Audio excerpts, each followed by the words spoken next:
Fa ny miarabantsika rehetra amin'ny anarana mahafinaritra Jesosy Kristy amin'ity fotoana mahafinaritra antsika ity indray. Eny ary, inona ny hitanao? Taratasy fotsy. Zao no mbarany tenin'Andriamanitra ao amin'ny Matthieu manao hoe sambatra amin'ny madio am-po fa izy no ahitan'Andriamanitra.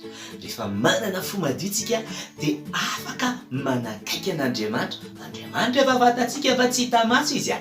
Tsy hoe hita masonao akory izy hoe sambatra madio am-po dia hita masonao Andriamanitra rehefa madio fonao. Fa tia ny tenin'Andriamanitra tenenina dia zao ahita an'Andriamanitra miasintsika amin'ny fiainantsika rehefa madio ny fontsika.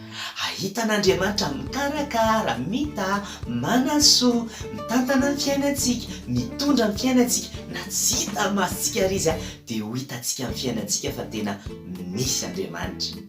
Ahoana na afahantsika manana fo madio? Efa fantatsika loatra hoe ny ahafahanao manana fo madio dia zao ny ran'ny Jesosy Kristy irery ihany no afaka manadio antsika amin'ny fahotana rehetra. Ran'ny Jesosy Kristy. Tsy ny rano akory manadio antsika amin'ny fahotana, tsy ny savony manadio antsika amin'ny fahotana, fa ny ran'ny Jesosy Kristy irery ihany no afaka manadio antsika sy manafaka antsika amin'ny fahotana. Mahita an'ity daholo tsika taratasy fotsy. Ao amin'ny Isaia izy dia miteny manao hoe fa namena takanjaka azy amin'ny fahotana aho dia ho fotsiko takan'ny oram-panala, zany hoe na maloto be ohatry ny ahoana ary ny fotsika dia afaka fotsiany Jesosy ohatran'ny la neige.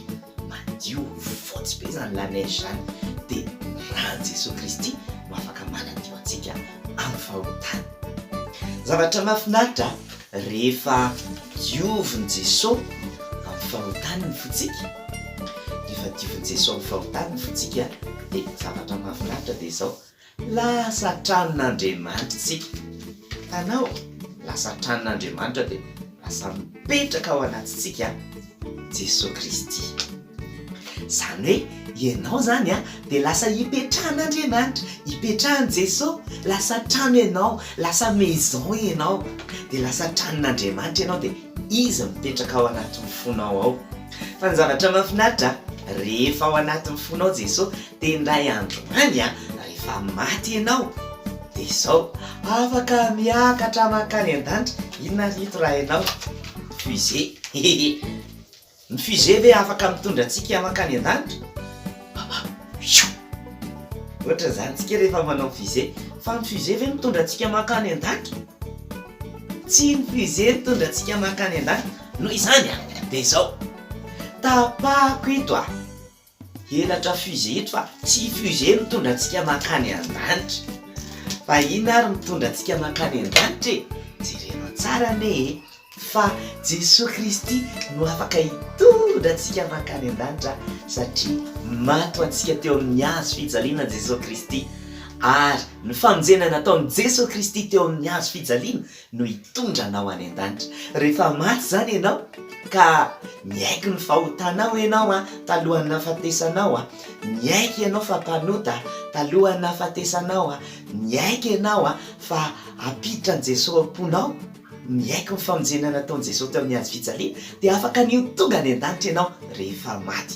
Tsy fantatra hoe rovintsika maty ianao na izany tsy fantatra ny andro hafatesana fa zao mialohan'ny hafatesantsika tena tsara ny manatona an' Jesosy dia tsy miandro hoe rabe, tsy hoe rapitso na rafakapitso fa androany manatona an' Jesosy ianao. Aza miandro hoe rehefa antitra, aza miandro hoe rehefa lehibe, fa dia mbola kely zao na amin'izao taonanao zao na ny olon-dehibe ihany koa amin'izao taonanao zao dia afaka mamonjy anao Jesosy Kristy ary afaka hitondra anao any an-danitra. Dia nino fa ianao koa dia afaka nianana fiainana mandrakizay indray androany. Izy antsika mba te hanao hatran'ilay hazo fijaliana, mora kely izy gesta anankiefatra na 5 fotsiny no ataonao dia vitanao ny hazo fijaliana. Maka taratasy fotsy ianao na tsy fantatro izay lokon'ny taratasinao dia aforotra ao indray mandeha ohatran'izao. Manao indray mandeha zany ianao aforotra ao ka ny amin'ny sisiny dia avy eo fanondrony dia mahazo trano ianao, mahazo trano ohatran'izao. Dia rehefa vitanao ilay trano dia aforotra ao manaraka ohatran'izao izy ohatran'ilay manao ohatrantsika manao fusée ireny dia aforotra ao ohatran'izao izy de rehefa vitanao iny a de etezanao a miakatra ohatran'izao fotsiny le izy, etezanao ohatran'izao, etezana mahitsy be a, de rehefa vitanao zay a de vitany hazofijaliana. Asiako anao zao sokafako le izy a, sokafako le izy de vitany hazofijaliana. Io e hitanao zay de vita le hazofijaliana de afaka manao an'izay anao any an-trano. Eny ary izay a no fotoanantsika androany de amin'ny manaraka indray a de tahiny Jesosy daholo.